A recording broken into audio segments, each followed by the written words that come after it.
It's your girl Hayleigh. We are back again with another video.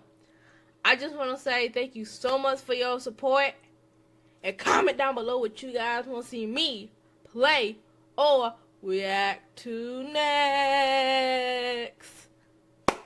But before this video starts, I just want to say that I will be going live every Tuesday and Thursday at 7:30.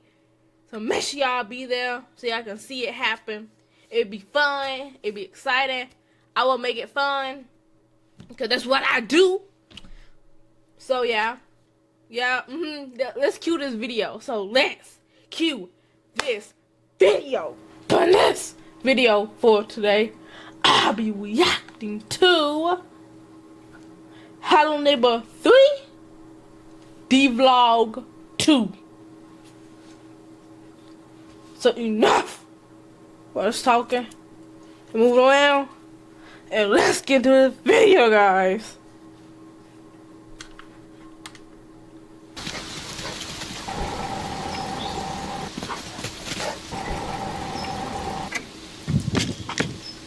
Have you ever stumbled upon memory so deep and distant it disturbed you? I did. There are visions that haunt me for many years now. Memories of something very unsettling, yet so familiar at the same time. In this episode, we're gonna talk about Atmosphere of Helleigh Neighbor 3, our AI, and the prototype which you can play.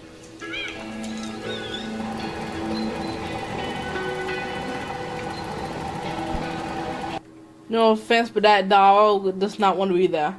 That dog want to be at home, and I understand. And there's a point you had to wait till the dog decided it want to yank you on the screen. That dog was like, "Come on." So yeah. But anyways, guys, let's keep on going.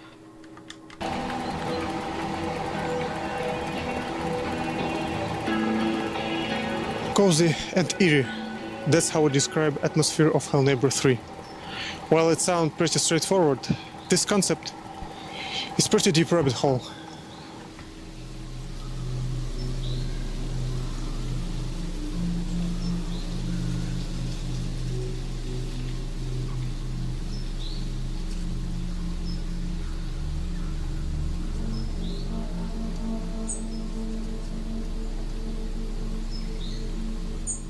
See, there are certain themes recurring in Helleigh Neighbor and other art I create.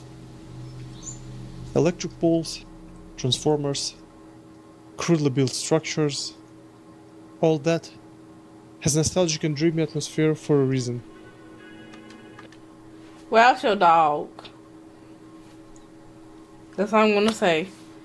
Because you look and you see the whole leash, but you don't see the dog itself. Well, it's a dog. Hey man, I'm just cautious. So yeah. But anyways, guys, let's keep on going. It's because I'm trying to recreate a place that no longer exists. A real life Ravenbrooks, if you will. It's where everything originates from. Many people faced with a challenging childhood, and I'm very sorry if you are. In this case, having a safe space is really important, either imagined or a real one. In my case, it's both. A real place where I had happiest and safest days of my life. Now, just a memory.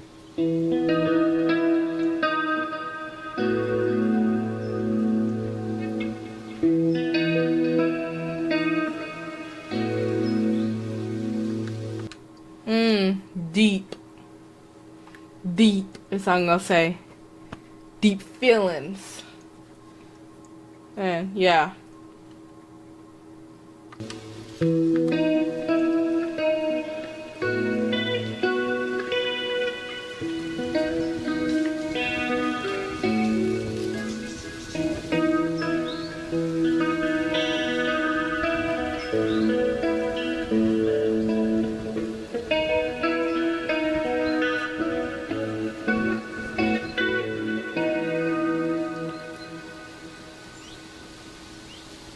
When we started to work on Hello Guest, I tried to come up with the art style and the atmosphere. I already knew there would be electric poles, hills, forgotten buildings. But one day, a vision struck me. Not the magical one, but a sudden memory popped up in my head. It was so vivid, so familiar, while being unforgettably unsettling. An old house with a tree up close, swinging in the wind, with a billboard buried in its branches. The guard booth was a vague recreation of that vision. The whole atmosphere of Hello Guest. So, I just paused here. I don't really know what to say. I'm so into the video. I don't really know what to say. So I'm like, I'm with you, my guy. And I also love how he added like footage of him when he was younger. Try to show examples and stuff. So I like that. But built off of that. Over time, more and more memories of this nature started to appear. I was very intrigued by them, as if I had reached the depth of my subconscious. So familiar, yet very unsettling. So I did a little research to get to the bottom of what haunts me. Turned out, I'm not crazy. There was a specific word for it already.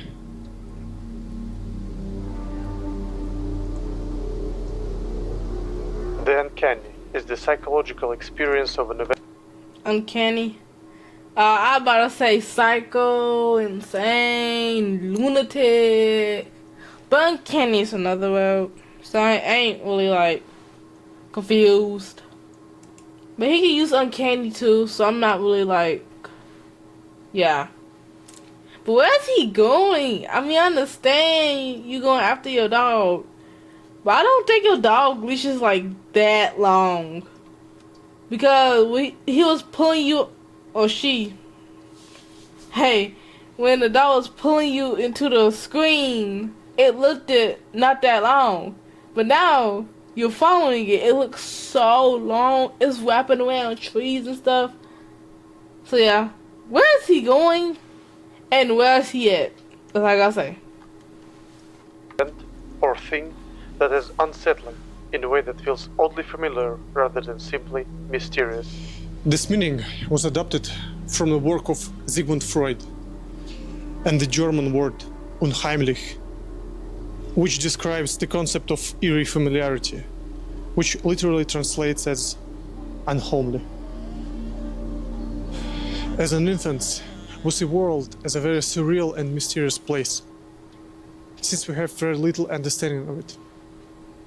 It creates these memories of awe and fear, which we tend to forget when we grow up.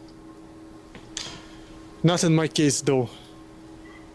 The visions I'm seeing turn out to be the infant memories of my safe place. Now, with the fantastic work of our artists, Ooh, we put this. ooh, that looks good. Okay. They're trying to make the game more realistic, like. I understand. This concept of unhomeliness as an atmospheric foundation for Hell Neighbor 3, creating this cozy and eerie world. People on Discord ask, how big will the map be? Well, it depends. We are making every house explorable. If that means a smaller map, so be it. If we can deliver more houses, the map will be bigger. But one thing for sure, there won't be any decorative buildings just to inflate the map. Cozy and Eerie is also about the characters. Each of them got to reflect this feeling of uncanny memory. Here's some of them. There's Iris, this is Jakob, Vandals, the local group of outcasts, and of course, the neighbor. The neighbor looks more creepy. That's like I said, he looked more creepy. And I love how they decided not to make like decorative houses. They make all the houses explorable because the only reason The only thing I didn't like or got annoyed at in some games is that they were all the houses were like decorative, so you can't really do nothing with it. And so yeah, that's all. Neighbor and the guest are going to return, and they too get an homely appearance. We'll look at the guest in the future episodes. While we're on the subject of characters, let's talk about AI and how we're trying to achieve butterfly effect in Hello Neighbor 3. Here's a quick recap on what game is about. It's a town where strange things happen. Places are abandoned, people keep disappearing, and someone else knocking at your door at night. You have few real-time hours, spanning across multiple in-game days to interact with this world. Everyone in this town living their own life. Someone's preparing for a festival, someone's late for work, someone's looking for their dog, and someone will disappear. Your actions change how events play out. You can save people, solve mysteries, or just leave. Think of it like a time travel game, but instead of rewinding, you load your old save file and see how small changes create different outcomes. So, our plan is to make this all happen procedurally as a system-based sandbox. So, our fantastic engineers and designers coming up with these beautiful concepts. Here's how it works. We use goal-oriented action planning, originally created for the game called Fear by Jeff Orkin. I feel like he should pay more attention to finding his dog.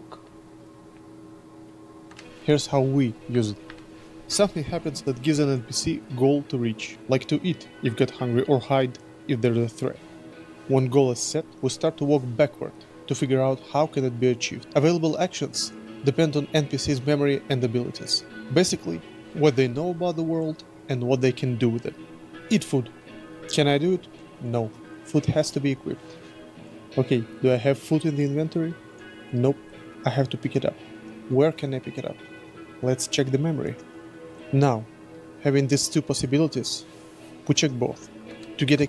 I see what he's talking about.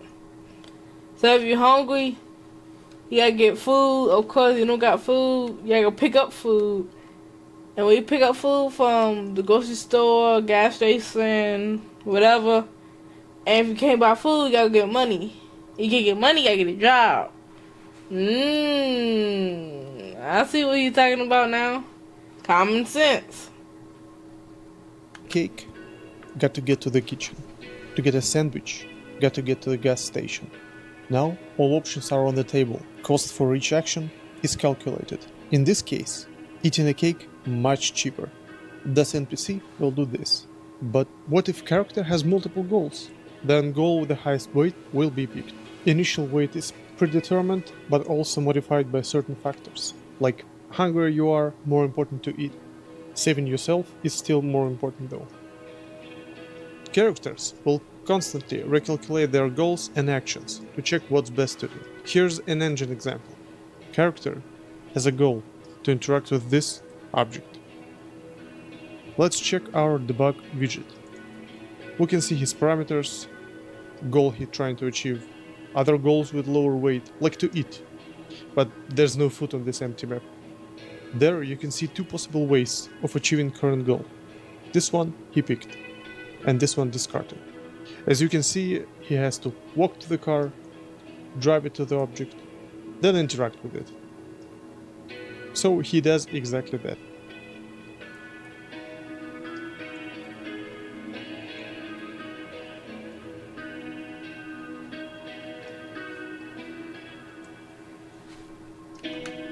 Smart. Very, very smart. Like realistic life, basically.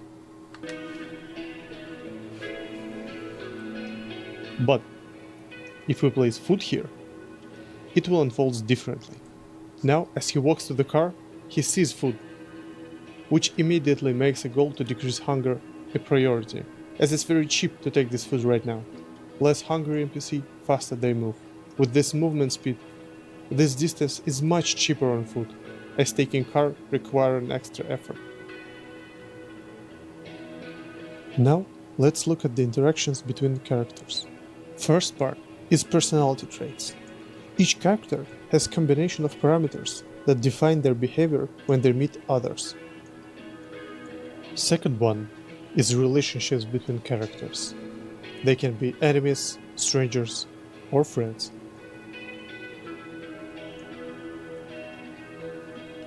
Look, here we have Iris. Now, we're strangers.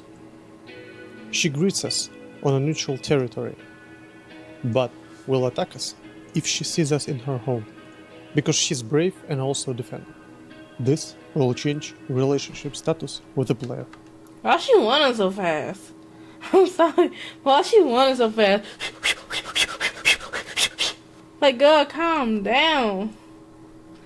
Your home is my home. Your casa is my casa. Mi casa, you casa. Hey, mi casa, you casa. This will also happen if she sees us with her items. As you can see, after seeing all three items, status changed from stranger to enemy. And of course, throwing items also changed the status. Let's do it different this time and give her some gifts. It can be stuff she likes or stuff she needs for her goals.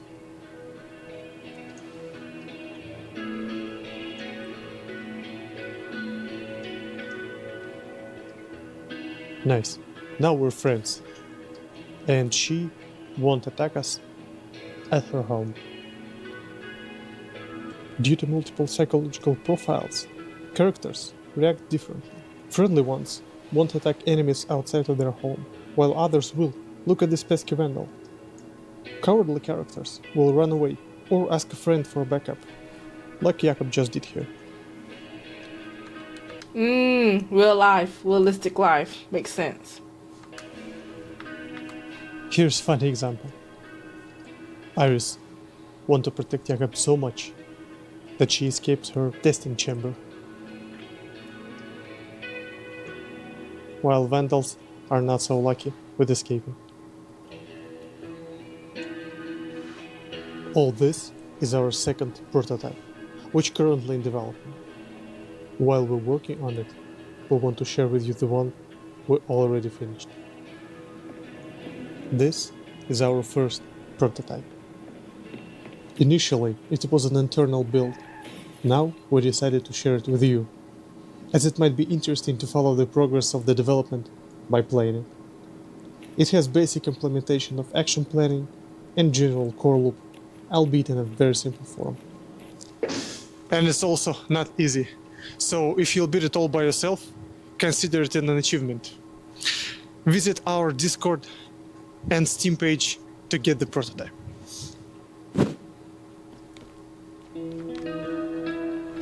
It's funny how much of what we create comes from the places we've been. Even when we moved on, something always pulled us back. Maybe that's the thing about places that shape you. No matter where you go, they never really leave. Nah, man. Your dog is an alien. You have to all that mile just to come right back to where you started at. Your dog is an alien. Get that checked out. But other than that, I love what they're doing. I love the realistic stuff that's happening. From the scenery to the players' interactions. I love that. I love how this is basically all common sense. And yeah, but I'm gonna start ending this video for the day. Wow, because I'm tired, sleepy, hungry, yada yada blah blah. I gotta keep explaining myself to y'all because y'all know what's wrong with me. But for enough further ado, I'm gonna end this video for today.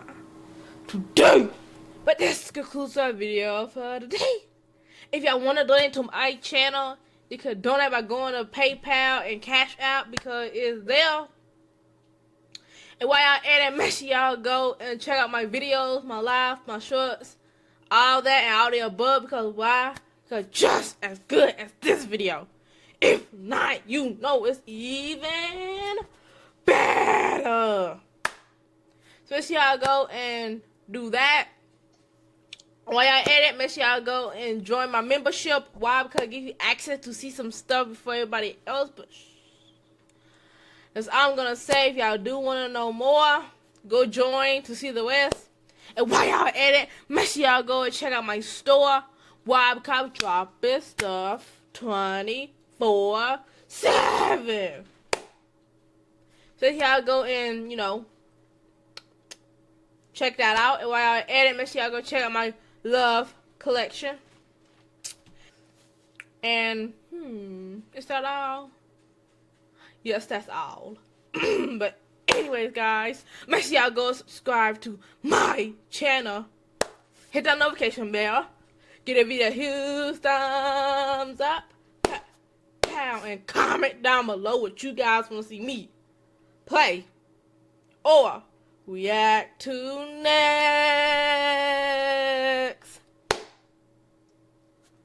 Make sure y'all share this video with all your family, friends, everybody you know. And yeah. Is that all? Is that all? Yes, that is all.